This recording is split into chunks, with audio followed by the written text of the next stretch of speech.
Hi, this is Trey Pastor. Welcome to the Horoscope 101 channel. This week it's Saturday again, so it's my time, and that means the theme for this week is Big City Horror, and I have three titles to discuss with you. Okay, in terms of Big City Horror. Okay, the first one I have here is Cloverfield. Okay, which is of course it's great kind of a lot of people call it the what's this? I'm trying to remember. The shot kind of you know the shake cam shot what the hell, Blair Witch style. That's what I was trying to think of. I couldn't think of that. Blair Witch style, where somebody's recording it. Okay, and basically this is a story about a couple of friends. I think one guy is going away, and it's basically they're having a party, and then all of a sudden you know mayhem ensues, and people run out into the street, and then the lasting image that I'll never forget is of the head of the Statue of Liberty bouncing down the street. And basically, you have these friends trying to, particularly this one guy trying to get to his girl's house to rescue her in the midst of all this mayhem, where you see the military, you see people panicking and running, and it's shot like through one guy filming this. Okay, and what I love about this, like I said, it's is just the whole atmosphere of it. People basically running and trying to survive and stuff, and you don't see the creature. You just hear the mayhem and stuff. And you don't see the creature. This is, I guess, a minor spoiler, or a major spoiler, I guess, if you think about it, until towards the end of the movie. You don't see the creature, which kind of adds to the mystery, of what's going on amongst this mayhem. You just see the reactions and stuff, and all the chaos, and that makes it even better. Okay, and again, it's only, I think, 85 minutes. And again, this is produced by J.J. Abrams, directed by Matt Reeves. I think Matt Reeves, right? Excuse me. Yeah, Matt Reeves.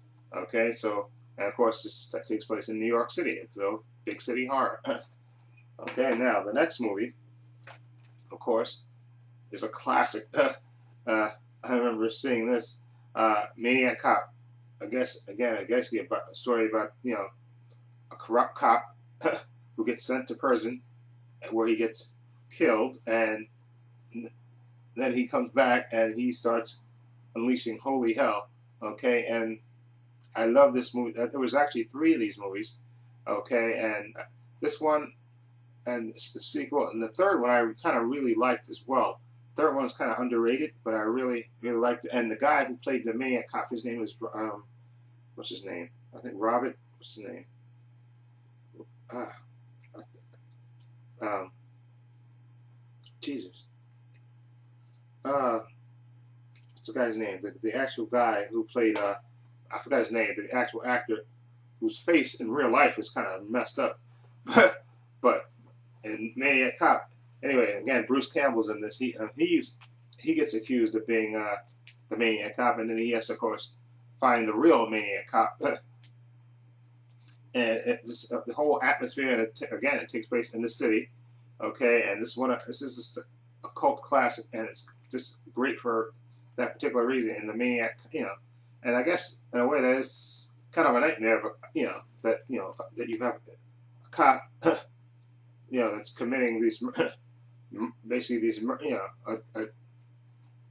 murderous cop is kind of a nightmare. And again, it takes place in the city. Okay, and the whole panic that it causes in the city. And again, big city horror, which I love. This is the original. Okay, and again, like I said, it had two sequels, and I really liked the third one. The third one I saw on cable for the first time, and I really fell in love with that. And that one is about I think that one is the one where the female officer, she gets shot, she gets ambushed, and I think her partner was corrupt, and she gets shot, and she's in the hospital, and I think what happened, if I remember this from memory, this is going from memory, where she's and she basically gets protected by the Maniac Cop, because I think her partner was dirty or something.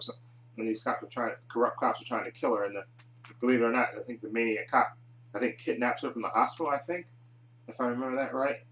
and actually I kind of like that one. Okay, anyway, so Maniac Cop, you know, and it takes place in the city. Now, the third big city horror, in my opinion, is comes from the Friday the 13th set, of course, and that's Jason Takes Manhattan, which is Friday the 13th Part 8. Okay, which is kind of the least one, even though it has my favorite actor who plays Jason. It is Kane Hodder in this, but this one is kind of meh on this one. Now, this takes place after Part 7, which is, you know, the Cabby versus Jason part, and, you know, Jason gets dragged down to and chained down, and of course then there's a party boat in Part 8 that kind of unhooks Jason from his watery tomb, and of course he goes on this little boat and proceeds to kill people. Okay, and he makes his way as the boat is cruising towards New York, or Manhattan in this case, and like I said, it has some okay kills, but like I said, I don't think they get to New York until the last, maybe the last 15 maybe minutes of the movie, if I remember this right.